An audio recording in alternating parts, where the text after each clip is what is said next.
Free agency is less than 24 hours away, so I wanted to make a quick Blackhawks preview video, go over a couple guys I think they could potentially target in this free agency class. We'll just start by saying off rip, it's not going to be like last year. Last year they added a ton of guys.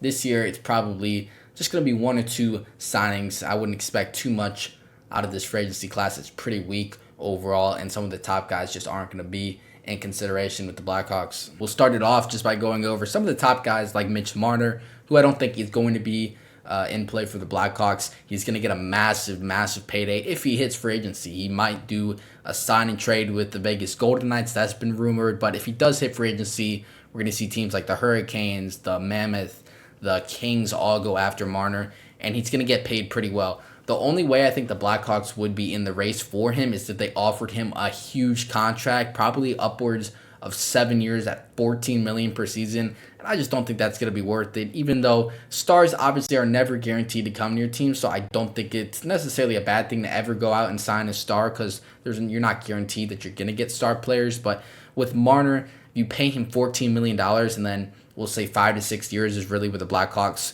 window for a Stanley Cup is open. Then you're paying someone $14 million who's 34, 35 years old in that season. I just don't think it's quite worth it at this stage, just because of how much you're going to have to overpay. Plus, I don't think it's the best fit with Marner to the Blackhawks. I think he's going to want to go to a team that's contending. So I would not expect Mitch Marner, even though obviously a lot of fans have talked about him. A couple other guys here, maybe in this tier 2 of forwards, include Nikolai Ehlers.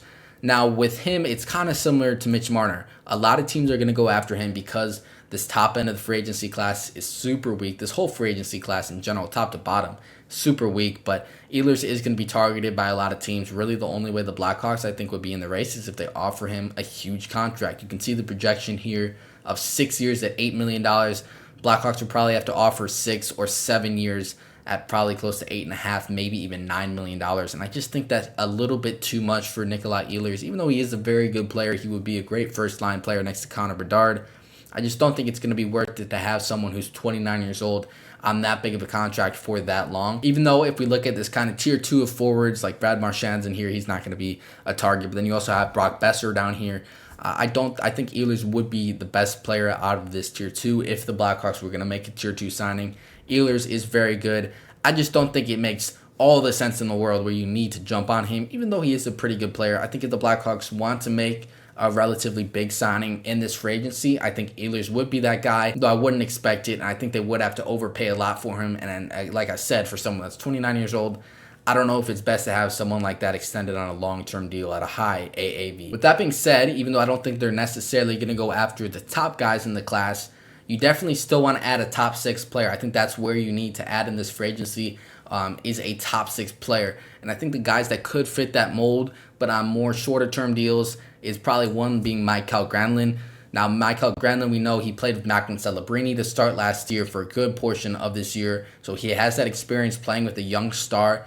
Very similar case to where the Blackhawks are. But then he also got traded at the deadline to Dallas and had a deep playoff run with the Stars. So he has both the experience of playing and developing a young forward while also being on a postseason team. So he has kind of a combination, 2 different experiences throughout the season. And his production was still very good, 66 points in 83 games. First off, playing on a really bad Sharks team, but then being traded to Dallas and not playing in the top 6. I do think if they signed Granlund, it would be on probably a 2, maybe 3-year deal at a cap hit a little over $5 million. And I think if they could make that work, if Granlund would be open and coming to the Blackhawks, I would love to have him play on the first line with Connor Bedard. That is someone that you can throw on your first line. Definitely better than probably what Ryan Donato would bring in that first line. Like I said, he has experience playing with a young star in Celebrini. So I would definitely target Mikael Granlund if I'm the Blackhawks. This is someone you can afford to overpay because it would only be on a shorter term deal. I think it's okay if you don't get a superstar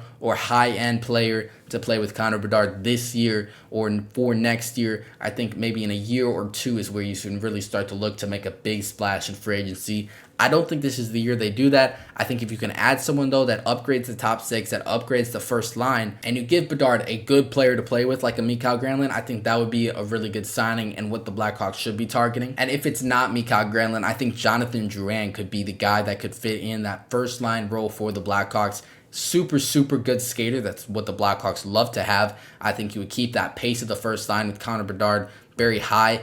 Durant's good finisher, has had really good point production the last 2 years especially. You can see right here, 0.76 points per game across the last 2 seasons, had 37 points in 43 games last year. Another guy you could probably sign on a 2 to 3 year deal, maybe overpay him a bit at like a $5.5 million clip. I think that would be a really good signing for the Blackhawks. He's someone that can play on that first line, would be better than what the Blackhawks already have on the first line. And again, I think adding him in the top 6 would be a really good signing for the Blackhawks. You definitely want to try to upgrade this top 6.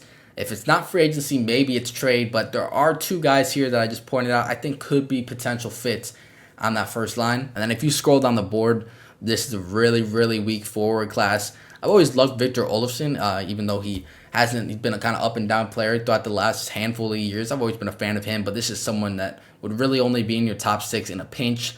And outside of him, there's really not a ton of options that could play in that top 6. You really don't need to sign a bottom 6 player with the current roster we have. We have plenty of bottom 6 players. So if I'm the Blackhawks, I would definitely call around and try to get someone that can upgrade that top 6. And that's probably the only signing that I might make in this free agency if it happens. Outside of that, maybe you look to upgrade the defense. However, it really just depends with what you're going to do with Korchinski and Levchinov for this year. If you want to start Levchinov in the AHL, assuming Rinzel's in the NHL, I think he will start in the NHL. But if you want to start maybe Levchinov in the AHL, then you could look to target a right shot defenseman. However, this class is super, super weak for right shot defensemen, especially after Henry Jokiharju got re-signed earlier today. The best guys really on the board that they have here outside of Aaron Ekblad is like John Klingberg and Cody Ceci, and that just screams like a TJ Brody situation all over again. And then on the left side, I don't know if there's really anyone you want to bring in. Probably the top guys that could be realistic options include Orlov and Lindgren, but with that, you don't want to be tied into someone for the next couple years, because after this year, and probably even halfway through this year, Korchinski is going to be up in the NHL. You obviously have Vlasic there already, and then you have Del Mastro, Kaiser, Allen. You really don't need to address that left side very much after this season. So I would say maybe you could look for a right shot defenseman. Maybe they try to bring in a defenseman that will play on the right side, but I don't know if there's really a lot of good options here, and you don't want to be tied to someone long-term at a high cap hit. We already have plenty of good defensive prospects that will hopefully be full-time NHL players in the next year or two. This is a pretty quick video just because of the fact that I don't think the Blackhawks are going to look to make a ton of signings this year. There's not a ton of good players that could fit the Blackhawks timeline and be interested in signing for a short-term deal anyways. So not a lot I'm expecting to happen. I will make videos covering any of the signings they do make. We'll see how much happens. I'm not expecting too much. I'm expecting maybe 1 to 2 signings max, but I did still want to cover a couple of the guys in this class, a couple guys I think could be potential fits. Let me know if there's any guys that you would want to see the Blackhawks make a offer for. We'll see what happens. That's going to do it for this video.